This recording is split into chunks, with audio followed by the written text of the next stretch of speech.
Okay, I'm back, and I'm going to talk a little more. Another, the reason why I collect second copies of games, first it started off from, I bought back when I first started collecting games, I bought not really a rare game, but I bought a game that matter of fact, I'll tell you, excuse me, uh, Manakamiya Part 2. My friend told me of a copy that they had at a certain store, and I wanted to buy it, but I sort of thought that he wanted to buy it, so I was like, okay, that's great. I'm gonna get mine online. Almost a year goes by. He tells me about it.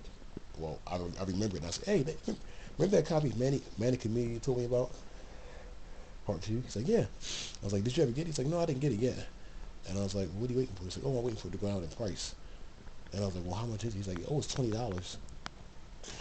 $20 new. And I was like, you waiting for it to drop in price? It's not going to get much lower than $20. I mean, and this copy of Manic Comedian, it was the standard edition. Apparently, they're standard editions.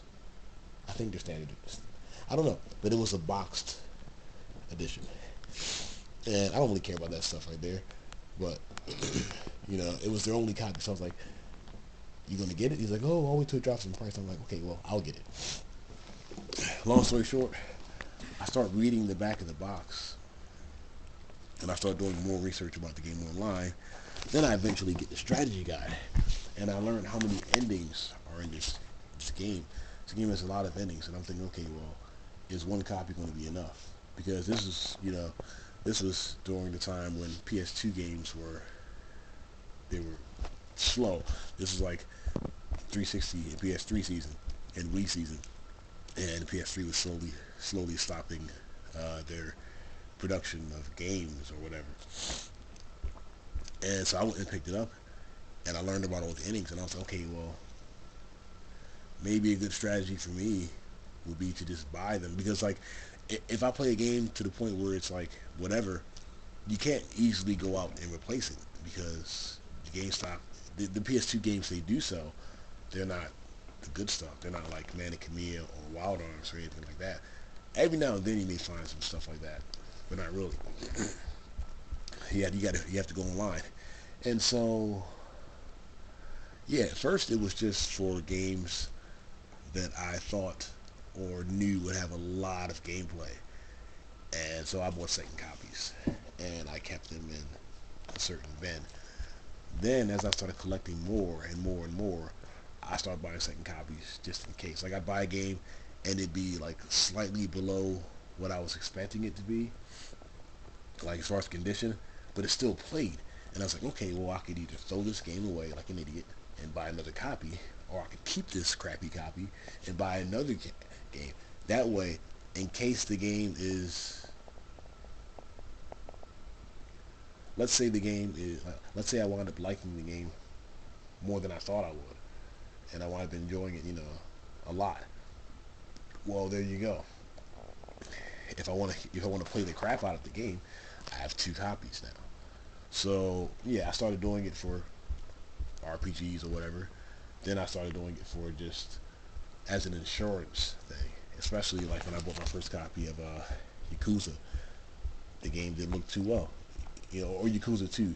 It didn't look too hot, so I bought another copy, just as an insurance copy. So yeah, the end result was insurance copies. The first, the reason I started was just, you know, then I found a seller a few years later. He was selling all four. He sold me all four Dot Hack games and three of the strategy guides. I had to buy the other one, but that was a good deal. It was like $200, $205. I bought them. They weren't really in the condition that I wanted them to be in. They were in okay condition, but I had already had all four games and all four booklets and the original cases. So that was a start. So I was able to build from there. I said, okay, I have some okay copies here. Let's buy it. Now I can buy them separately. Because deals like that you don't see all the time. So I just started, doing that right there, just refining my collection from, or at least my collection of those games. I started to just, clean it up from there, from having already all four of them. Then I went on to buy the GU games or whatever. I like GU. And yeah, but next month, my list consists of, if everything goes well, which it probably won't, I'm going to buy Phantasy Star for the PS2, Ambition of the Illuminous. It's a sequel or like an expansion to Phantasy Star for the PS2. I'm going to Wild Arms 4. I'm going to try to get Nier for the PS3. I have it for the 360, but I want it for the PS3. I'm going to get Monster Rancher. I forgot which one. And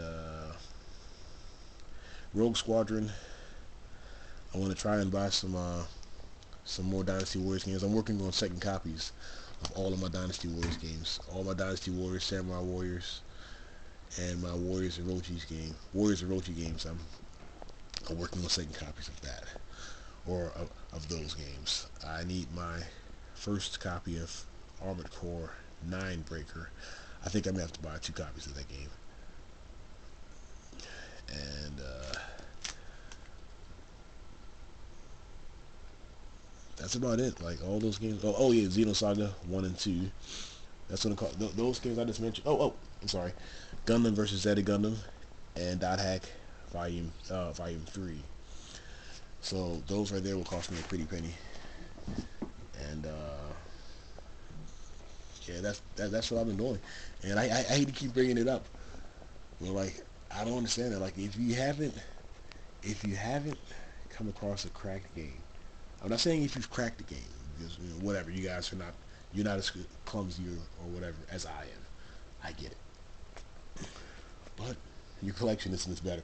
I don't know. Maybe it is. Maybe it isn't. In my opinion, I have the best collection of shooters, first person, third person, whatever, adventure games, and RPGs, hands down.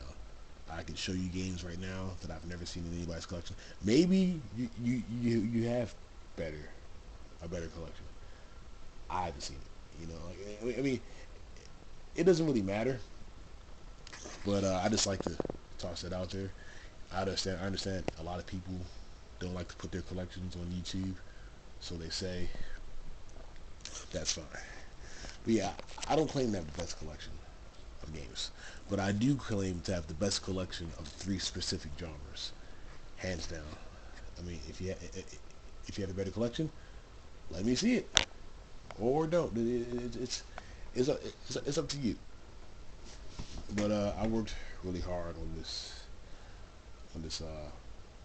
collection. I'm sort of zoning out, trying to think of other stuff to say. I might be all talked out. Oh yeah, I'm going to do a collection, a update on my RPG collection. You guys have already seen it, but I'm just going to show it again because I've bought a few other RPGs. So I'll just do another video with it complete. And yeah, like I don't understand how you can never come across a cracked game. Like I've come across a lot of bad games, and like a bad game. Sorry, I'm going on and on about this, but a bad game doesn't always mean like a scratched disc. It could be a cracked disc. It could be whatever. That's insane. But let me get back to something real quick. I wanted to focus on these games for a second, the Koei games. A lot of people know Koei for, even me, for the longest time, knew Koei as just the creators of Dynasty Warriors. But these games right here are actually pretty interesting. These these simulators. They're not simulators, but this is a simulator. I have 3 copies of this game right here. Actually, 2 copies in here. 1 copy right there. Yeah, these are actually pretty interesting games. They're basically just shooters. When it all boils down to it, they're just shooters with a whole lot of customization. They're like, think of Armored Core, like all the customization options in those games, and that's what these games have. Like there's so many ship parts, it's not even funny.